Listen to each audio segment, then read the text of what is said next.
할렐루야.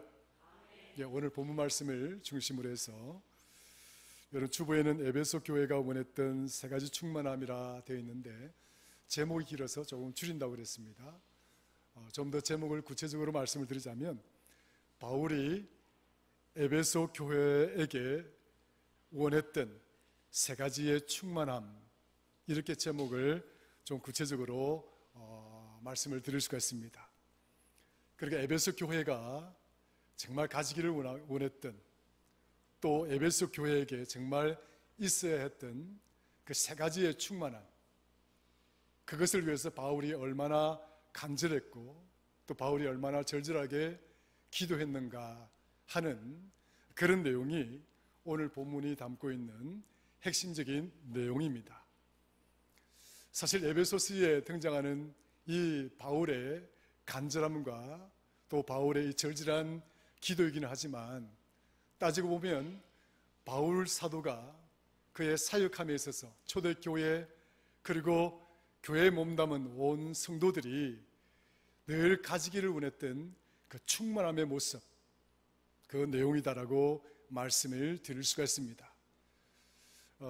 따라서 오늘 본문은 성도들이 그리고 교회에게 꼭 이 충만함은, 이 세 가지의 충만함은 있어야 되겠다.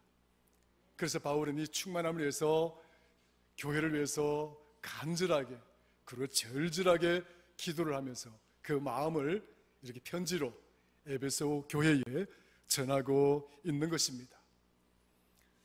오늘 세 가지의 충만함이라고 이야기를 했는데 우리가 이 충만하다라고 하는 이 충만의 단어는 히브리어로는 말레라고 하는 단어입니다. 한번 따라할까요? 말레. 이 말레라고 하는 단어는 물질적인 풍요와 그리고 영적인 충만함을 나타내고자 할 때 이 충만이라는 단어로 말레라고 하는 단어를 사용합니다. 그래서 구약에서 하나님께서 하나님의 백성들이 하나님의 축복을 충만하게 누리기를 원할 때 하나님의 말씀은 말레라고 하는 단어를 사용을 하고 있는 것이지요. 그리고 이 충만함을 나타내는 이 말레라고 하는 이 단어가 신약에 와서 헬라어로는 어떻게 표현이 되어졌는가 하니까 플레로라는 뜻입니다. 플레로. 이 플레로라고 하는 단어로 사용이 되어졌는데 이 플레로라고 하는 이 단어는 완전하게 채우다, 그리고 만족을 시키다, 충만하게 채우다, 이런 의미로 사용이 되어질 때 플레로라고 하는 단어로 사용이 되어졌습니다.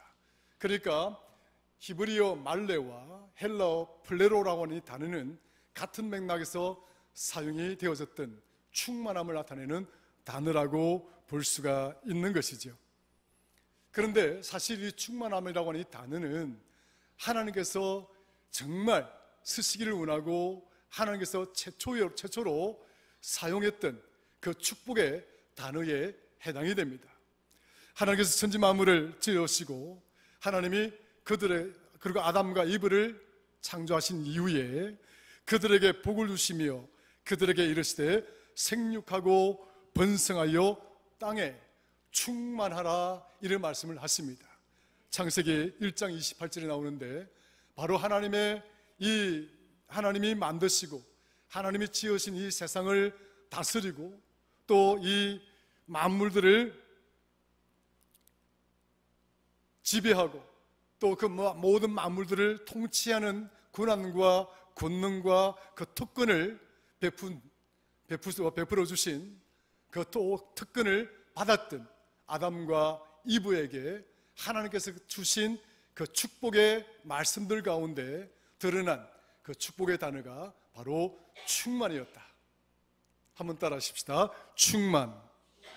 할렐루야. 그래서 오늘 우리는 이 충만이라고 하는 이 축복의 단어가 얼마나 고맙고 감사한 것인지, 오늘 우리 예배드리는 모두가 하나님께서 오늘 예배드리고 준비하신 그 충만의 축복을 함께 다 받으시고 누리시는 은혜의 시간이 되기를 주의 이름으로 축원합니다.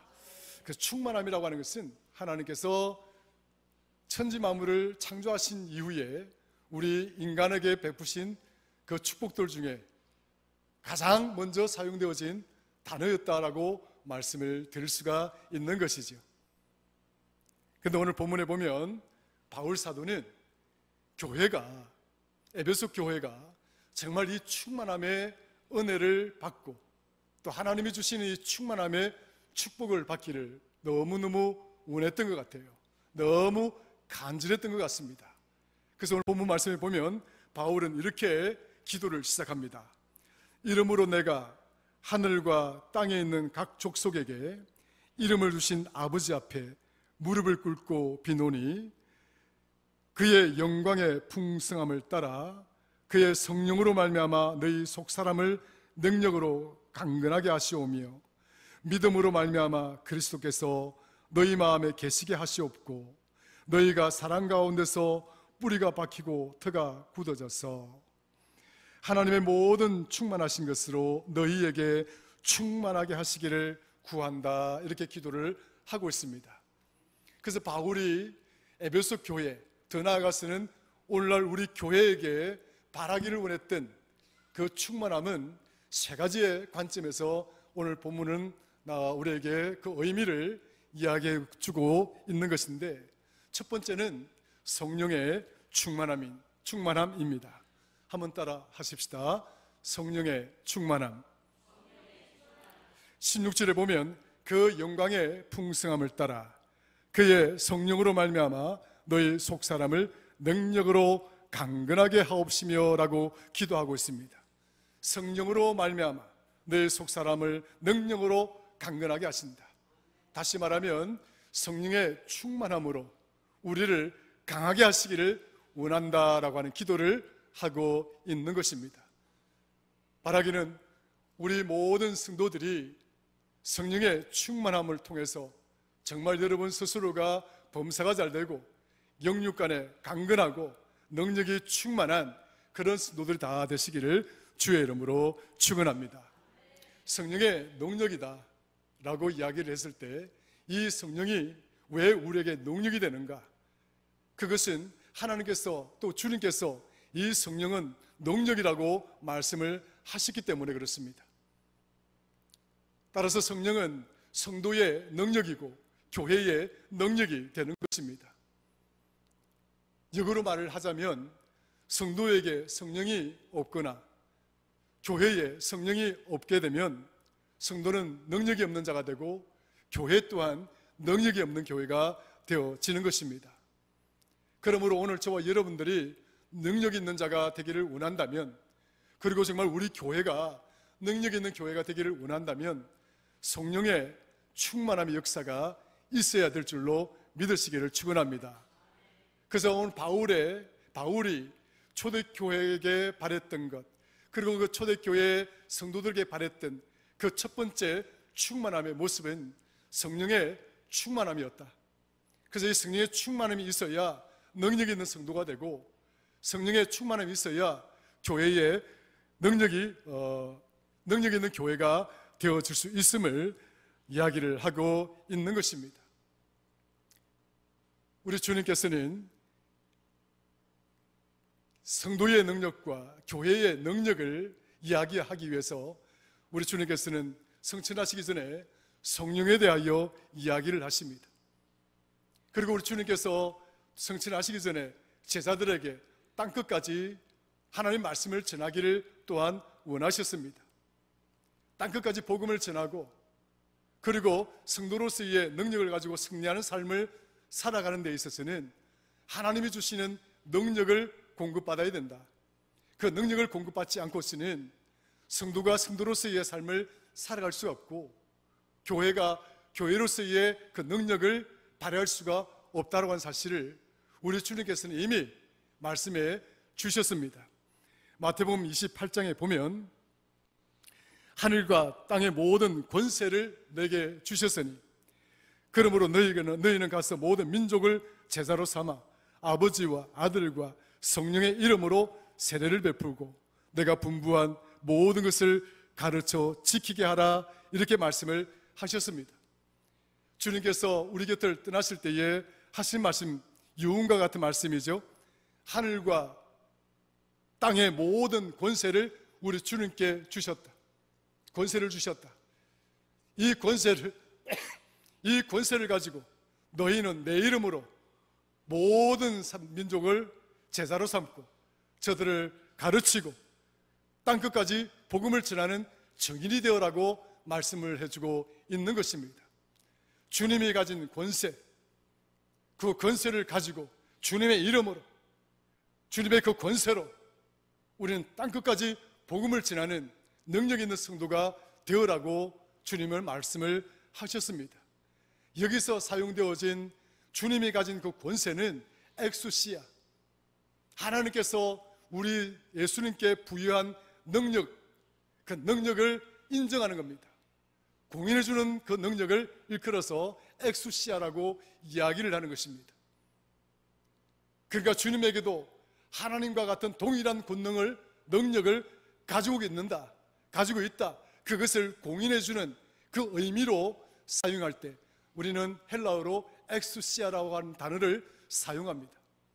영어를 쓰자면 오소리티라고 이야기하는 거죠. 권한을 가지게 되는 겁니다. 그래서 우리 예수님이 하나님이 가진 권한과 능력을 부여받았던 것처럼 우리가 예수 그리스도의 이름으로 우리 또한 주님이 가졌던 그 권세와 그 능력을 엑수시아, 우리 또한 부여받을 수 있다라고 이야기를 하고 있는 것이죠. 누구의 이름으로? 예수 그리스도의 이름으로. 그리스도 안에 있는 자들은 예수 그리스도의 권세를 부여받게 될 줄로 믿으시기를 축원합니다.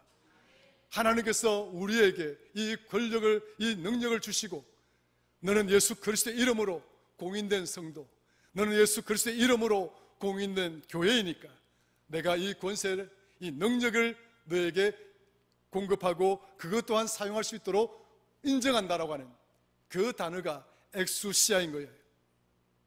그뿐이 아닙니다. 주님께서 승천하시면서 제자들에게 말합니다. 사도행전 1장 8절에 가보시면 오직 성령이 너희에게 임하시면 너희가 권능을 받고 예루살렘과 온 유대와 사마리아와 땅끝까지 이르러 내 증인이 되리라. 오직 성령이 너희에게 임하시면 너희가 무엇을 받고? 너희가 권능을 받는다. 여기서 사용되어진 권능이란 엑수시아가 아니라 엑수시아에서 드러나는, 나타나는 권능을 의미하는 단어입니다. 디나미스라고 하는 단어로 사용이 되어진 것이죠. 디나미스, 우리가 영어로 다이나마이트, 또 달리 번역을 하자면 파워라고 하는 단어입니다. 파워, 능력, 권세, 권능, 힘. 이 디나미스라는 단어를 사용했는데 너희가 성령을 받으면 이 디나미스, 이 능력을, 이 파워를 공급받게 되는 것이다. 성도 여러분, 정말 우리 교회가 능력 있는 교회가 되고 여러분들의 능력 있는 성도가 되기를 원하신다면 여러분들이 더욱더 성령의 충만함을 위해서 더 간절하시고 더 절절한 그러한 여러분들이 되시기를 주의 이름으로 축원합니다. 그러니까 이 성령이 우리 안에 충만하면, 성령이 내 안에 충만하면 우린 능력자가 되는 거예요. 하나님이 예수 그리스도의 이름으로 이 능력을 사용할 수 있도록 공인해 주신 거예요. 얼마든지 그리스도 안에서 우리는 이 능력을 사용할 수 있고, 우리는 이 능력을 통해서 우리는 세상을 이길 수 있고, 우리는 이 성령의 능력을 통해서 승리할 수 있는 그런 성도가 되고 교회가 될 수 있음을 믿으시기를 축원합니다. 그래서 성령 충만함이 절실합니다. 성령의 능력이 우리 안에 충만하게 채워지는 것이 절실합니다. 그래서 초대교회는 이 성령의 능력이 없었다고 한다면 초대교회는 세워질 수가 없었습니다.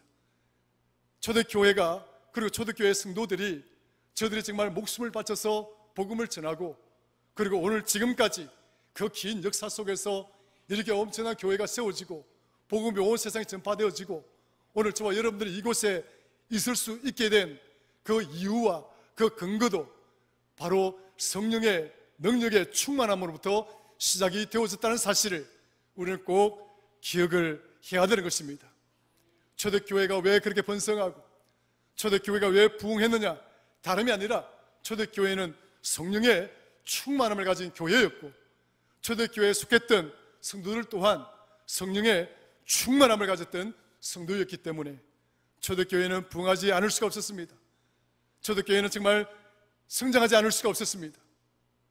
그러므로 오늘날 우리 한국교회를 비롯해서 작게는 우리 교회가 성장하고 부흥하고, 그리고 우리 성도들 자신에게는 부유롭고 풍요로운 능력 있는 삶을 살아가기 위해서는 이 성령의 충만함이 필요하고, 이 성령의 충만함을 위해서 더욱 절실하게, 더욱 간절하게 기도할 수 있는 저와 여러분 되기를 주의 이름으로 축원합니다. 성령이 충만하면 에베소서 5장 18절에는 술 취하는 것도 이길 수 있고 방탕한 삶들도 이길 수 있고, 여러분들을 어렵게 만들고 고통스럽게 만드는 세상 속에 빠지는, 또 세상의 모든 가치들로 오염되어지는 더럽고 추악한 그 모든 죄로부터 성령의 충만함으로 이길 수 있다라고 말씀을 하고 있습니다. 술 취하지 말라, 이는 방탕한 것이니 오직 성령의 충만함을 받으라.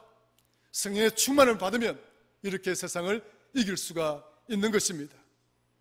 오늘 이 시간 우리 교회 안에, 그리고 저와 여러분들 안에 성령의 충만함의 역사가 있기를 주의 이름으로 축원합니다. 성령의 충만함은 곧 저와 여러분들의 삶을 변화시킵니다. 여러분 인격을 변화시키고, 여러분 언어를 변화시키고, 여러분 마음을 변화시키고, 여러분 삶의 모든 영역들을 변화시켜 나가는 능력이 있음을 갈라디아에서는 말씀해주고 있습니다. 오직 성령의 열매는 사랑과 희락과 화평과 오래 참음과 자비와 양선과 충성과 온유와 절제니, 이 9가지 열매를 한번 돌아보십시오.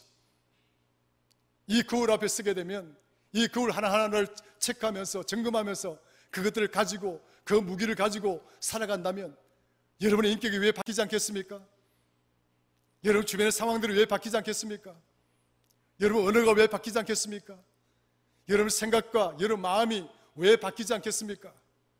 성령의 충만함이 있으면 우리의 모든 인격이 변화될 줄로 믿으시기를 축원합니다. 여러분의 언어가 바뀔 줄로 믿으시기를 바랍니다. 성도들의 언어는 믿음의 언어가 되어져야 되고, 성도들의 언어는 신앙적 언어가 되어져야 되고, 성도들의 언어는 긍정적이어야 되고 발전적이어야 되고 비전이 있어야 되고 꿈이 있어야 되고 창조적이어야 되는 것입니다. 성도들의 언어가 태보적이고 부정적이고 이런 어떤 언어를 사용하게 되면 성도들은 그 언어 속에 갇혀서 헤어나올 수가 없는 것입니다. 성령의 충만하면 곧 우리의 모든 인격을 변화시키고 나를 둘러싸고 있는 모든 삶의 환경과 조건들을 변화시키는 능력이 있는 줄로 믿으시기를 주의 이름으로 축원합니다. 그러므로 성령의 충만함이 우리에게 얼마나 절실한 것인지 바울은 너무나 잘 알고 있었습니다. 나는 할 수가 없으나, 바울은 가르칠 수가 없으나, 그러나 성령이 함께 하시면 교회는 변화될 것이고, 성령이 함께 하시면 변화되지 않는 이 왕과 나도 변화되어질 수 있을 것임을 그는 너무나 잘 알고 있었기 때문에 교회를 향하여, 그리고 성도들을 향하여 이 성령의 충만함을 위해서 이렇게 절절하게 지금 기도를 하고 있는 것입니다. 오늘 이 바울의 성령의 충만함의 기도가 오늘 우리 교회의 기도가 되고 우리 성도들의 기도가 되기를 주의 이름으로 간절히 축원합니다. 두 번째로 바울은 어떤 충만함을 위해서 기도를 했느냐, 17절을 보면 이렇게 말씀합니다. 믿음으로 말미암아 그리스도께서 너희 마음에 계시게 하시옵고 너희가 사랑 가운데서 뿌리가 박히고 터가 굳어져서 이렇게 시작되는데, 여기 중간에 보시면 믿음으로 말미암아 그리스도께서 너희 마음에 계시게 하시옵고, 한번 따라 합시다. 믿음으로 말미암아 그리스도께서 너희 마음에 계시게 하시옵고. 할렐루야. 믿음의 삶이란 곧 예수께서 내 안에 사는 것입니다. 오늘 저와 여러분들 가운데 우리 예수님이 살아가신 줄로 믿습니다. 우리는 주님이 내 안에 사셔야 되는 것이에요. 바울은 갈라디아서 2장 20절에 내가 그리스도와 함께 십자가에 못 박혔나니 이제는 내가 산 것이 아니라 내 안에 누가 산 것이라고요? 예수 그리스도께서 사시는 것입니다. 따라합시다. 내 안에 예수님께서 사시는 것입니다. 예수님께서 내 안에 사셔야 우리는 믿음의 성도가 될 수가 있는 것입니다. 믿음의 충만함이라고 하는 것은 대단히 중요한 것이죠. 믿음이라고 하는 것은 성경의 가장 핵심적인 요소이기도 합니다. 그것을 너무나 잘 알면서도 우리가 믿음이 흔들릴 때가 너무나 많이 있습니다. 로마서 1장 17절에 보면 오직 의인은 믿음으로 말미암아 구원을 얻는다 이렇게 말씀하신 것처럼 오늘 저와 여러분 모두는 믿음으로 말미암아 구원을 얻은 백성이 되어졌는 줄로 믿으시기를 축원합니다. 우리 믿음으로 구원을 받은 백성들이에요. 믿음이 없다고 한다면, 예수님을 믿지 못했다고 한다면 우리는 구원받은 백성이 될 수가 없는 것입니다. 믿음으로 말미암아 구원을 얻는다. 얼마나 큰 은혜입니까? 이거 얼마나 큰 축복입니까? 나의 선한 행위로, 나의 정말 끊임없는 내 수고와 헌신이 들어간 공로로, 업적으로 구원을 받는다. 그것이 아니라 정말 내 자신을 가슴을 치며 두드리며 내가 하나님 앞에 죄인입니다, 내가 하나님 앞에 범죄를 저질렀습니다, 정말 자기 자신을 정말 참여하고 회개하는 그 마음으로 예수 그리스도를 나의 구주로 받아들이는 그 순간 우리는 하나님의 자녀가 되고 하나님의 백성이 되어졌다라고 하는, 또 그럴 수 있다라고 하는 것, 그러므로 우리에게 구원을 주셨다라고 하는 이 은혜를 성경이 우리에게 가르쳐주고 있는 것 아니겠습니까? 따라서 이 하나님이 주신 말씀, 그 말씀에 대한 믿음과 확신이, 그 충만함이 있어야 우리 성도는 승리하는 삶을 살아갈 수 있기에, 교회 또한 승리의 삶을 살아갈 수 있기에 바울은 교회에게 절절하게 그리고 간절하게 믿음의 충만함을 위해서 지금 기도를 하고 있는 것입니다. 히브리서 11장에 보면 믿음이 없이는 하나님을 기쁘시게 할 수 없다라고 이야기를 하고 있습니다. 따라합시다. 믿음이 없이는 하나님을 기쁘시게 할 수 없다. 여러분 믿으십니까? 믿음이 없이는 하나님을 기쁘시게 할 수가 없다. 성도의 삶에 있어서 가장 핵심적이고 기본적인 목적이 뭐예요? 하나님을 기쁘시게 하는 것 아니겠습니까?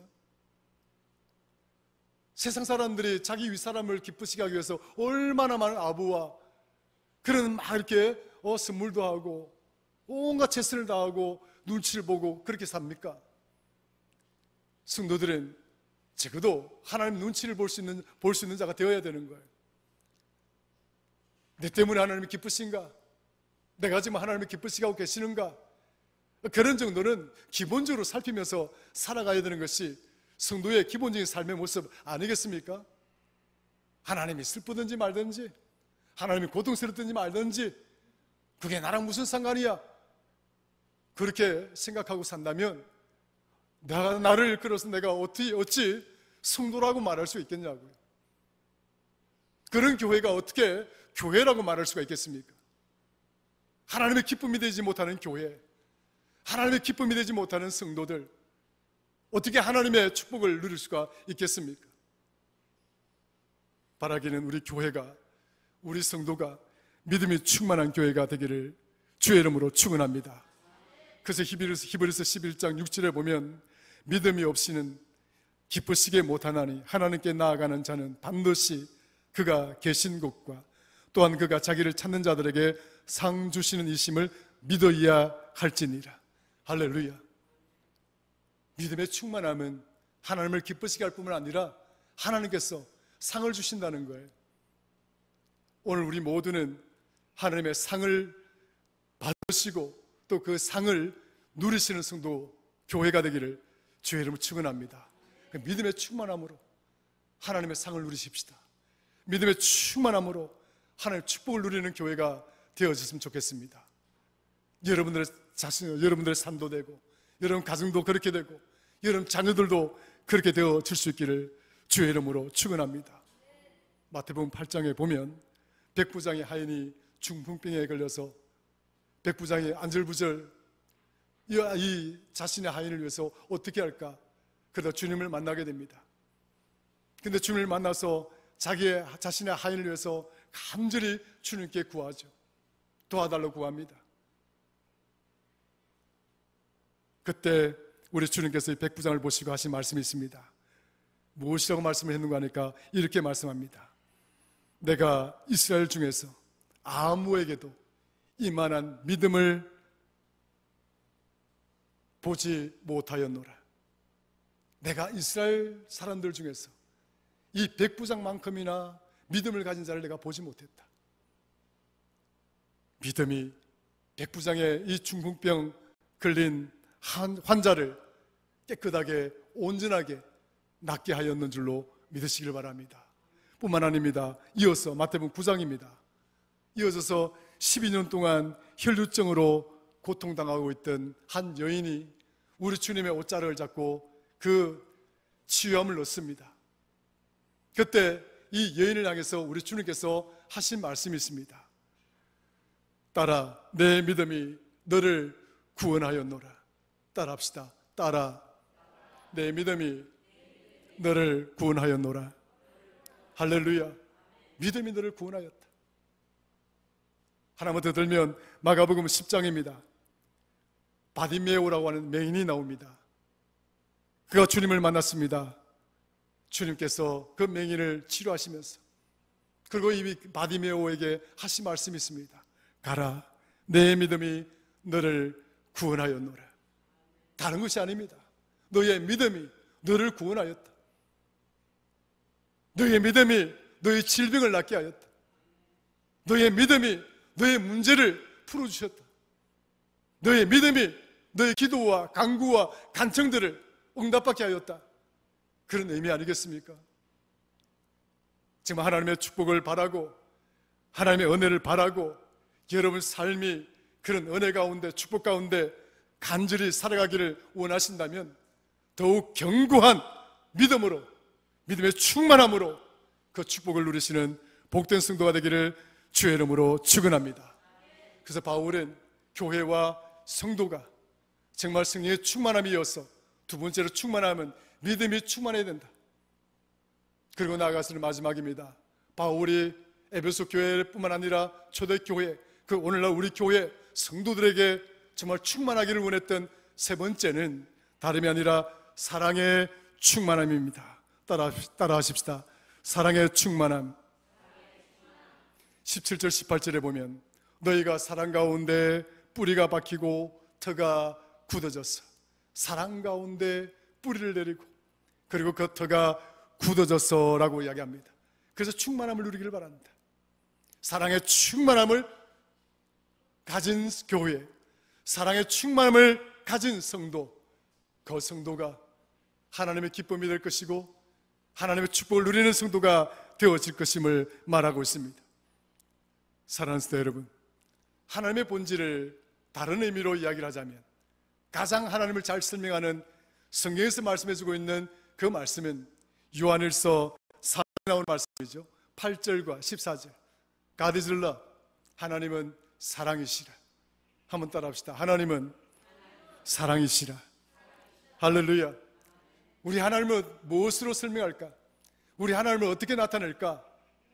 그것을 가장 간명하게 그리고 명료하게 드러낼 수 있는 말씀은 하나님은 사랑이시라. 하나님은 사랑이시다.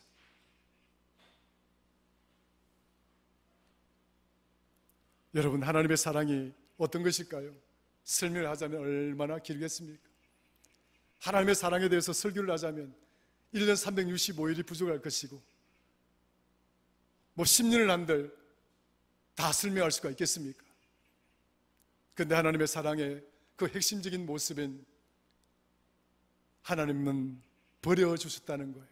나를 위하여 버려주셨다. 그래서 이러한 하나님의 사랑에 대해서 루터는 말하기를 나를 위한 사랑이다 이런 표현을 썼습니다. 프로메. 하나님의 사랑은 어떤 사랑일까? 그 사랑은 나를 위한 사랑이다. 나를 위하여 베풀어 주신 것이다. 나를 위하여 하나님의 것을 포기하신 것이다. 십자가의 사랑이란 무엇일까요? 바로 십자가는 하나님의 독생자 아들 예수 그리스도를 오늘 저와 여러분들을 위해서 포기하신 거예요. 그 존귀한 생명을 포기하신 거예요. 버리신 거예요. 하나님은 가장 귀한 것, 가장 소중한 것을 버리시면서 오늘 여기 있는 저와 여러분들을 사랑해 주신 것입니다. 많은 말들로 사랑의 의미를 설명할 수가 있겠지만 사랑은 버리지 않으면 안 된다라고 성경은 가르쳐주고 있습니다. 하나님은 친히 자기의 독생자 예수 그리스도를 버리심으로 그 사랑이 어떤 의미인지 우리에게 가르쳐 주셨습니다. 그래서 사도 요한은 요한일서 4장 11절에 이렇게 말합니다. 사랑하는 자들아, 하나님이 이같이 우리를 사랑하셨은즉 우리도 서로 사랑하는 것이 마땅하도다. 사도 요한은 요한복음 15장 12절 17절에서 내 계명은 곧 내가 너희를 사랑한 것 같이 너희도 서로 사랑하라 하라 하는 이것이 옳으니라. 사람이 친구를 위하여 자기 목숨을 버리면 이에서 더 큰 사랑이 없나니 너희가 나의 명하는 대로 행하면 곧 나의 친구라. 사람이 친구를 위하여 자기 목숨을 버리면 이보다 더 큰 사랑이 없다라고 하는 디스카트 그레이스라고 하는 버리는 은혜를 우리에게 가르쳐 주셨습니다. 사랑은 이처럼 버리는 것이다. 버리지 않으면 사랑은 나눌 수가 없고 버리지 않으면 사랑은 함께할 수가 없다라고 하는 사실을 우리에게 가르쳐 주고 있습니다. 보네퍼가 기자들의 질문을 받았습니다. 보네퍼 목사님이 어떤 기자의 질문 속에 이런 질문이 있었습니다. 목사님, 사랑이 무엇입니까? 그 질문을 보네퍼라고 하는 목사님이 질문을 받았을 때 보네퍼 목사님은 이렇게 말합니다. 내 안에 타인의 의자를 마련하는 것이다. 내 가슴 한가운데에 타인의 의자, 내가 앉는 것이 아니라 다른 사람이 내 마음 한 중심에 앉을 수 있도록 의자를 하나 마련하는 것이 사랑이다. 사랑하는 성도 여러분, 정말 나를 알지 못하는 타인들을 향하여 여러분 마음 한가운데에 그 자들을 앉혀둘 만한 그런 공간, 그런 여유, 그런 의자, 그런 것들이 있으십니까?